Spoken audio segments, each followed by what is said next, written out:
Hi, ഒരു pasta പ്രിപ്പറേഷനാണ്. ഏകദേശം 2 പേർക്ക് കഴിക്കാവുന്ന ക്വാണ്ടിറ്റി പാസ്ത ഞാനിവിടെ എടുത്തിട്ടുണ്ട്. കുറച്ച് വെള്ളവും ഉപ്പും അതുപോലെ കുറച്ച് വെളിച്ചെണ്ണയും ആഡ് ചെയ്തുകൊണ്ട് അതൊന്ന് വേവിച്ചെടുക്കാം. നല്ലപോലെ തിളച്ച് വന്നതിന് ശേഷം മൂടി വെച്ച് നമുക്കത് വേവിച്ചെടുക്കാം. ഇവിടെ ഞാൻ യൂസ് ചെയ്തിട്ടുള്ളത് വീറ്റിൻ്റെ പാസ്തയാണ്. അതുപോലെ കുറേ വെറൈറ്റി പാസ്തകളുണ്ട്. ഇത് എല്ലാവർക്കും ഇഷ്ടപ്പെടുന്ന ഒരു അധികം സ്പൈസി അല്ലാത്ത മസാലയായിട്ട് സവോളയും അതുപോലെ കുറച്ച് വെളുത്തുള്ളിയും പച്ചമുളകും ചേർത്തുകൊണ്ടുള്ള സിമ്പിളായിട്ടുള്ളൊരു പാസ്തയാണ്. പാസ്തയിൽ ഞാൻ കുറച്ച് കോക്കനട്ട് ഓയിൽ ആഡ് ചെയ്തത് വെന്ത് വരുമ്പോൾ ഒട്ടിപ്പിടിക്കാതിരിക്കാൻ വേണ്ടിയിട്ടാണ്. നമ്മുടെ പാസ്ത കുറച്ചും കൂടി വെന്ത് വരാനായിട്ടുണ്ട്. ഇപ്പോൾ ഏകദേശം നല്ലപോലെ വെന്തിട്ടുണ്ട്.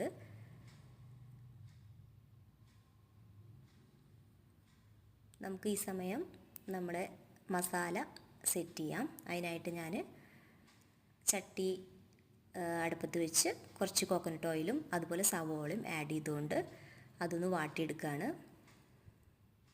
വെന്ത പാസ്ത ഞാനൊരു പാത്രത്തിലേക്ക് മാറ്റുന്നുണ്ട്.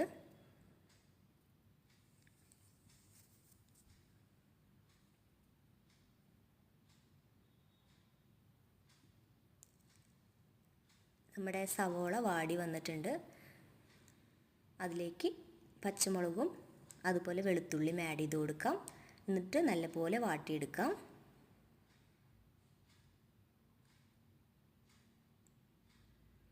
ഞാനിവിടെ ചീസൊന്നും ആഡ് ചെയ്യുന്നില്ല.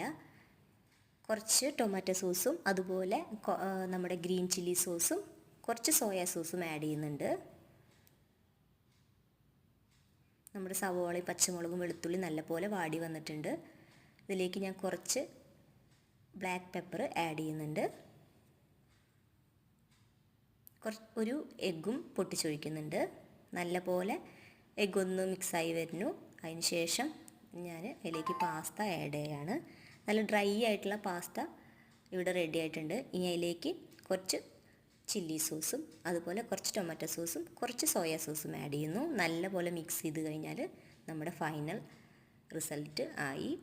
നല്ലൊരു ഡ്രൈ ആയിട്ടുള്ള പാസ്ത റെഡി ആയിട്ടുണ്ട്. അതുപോലെ കുറച്ച് ജ്യൂസി ആയിട്ടുള്ള പാസ്തയും ഞാനിവിടെ സെറ്റ് ചെയ്തിട്ടുണ്ട്. നല്ല ടേസ്റ്റുള്ള പാസ്തയാണ്. എല്ലാവരും ട്രൈ ചെയ്ത് നോക്കുക. അധികം സ്പൈസി ഒന്നും അല്ലാത്ത ഫ്ലേവർ മസാലയൊന്നും അധികം ഇല്ലാത്ത ഒരു പാസ്തയാണ്. Okay, thank you.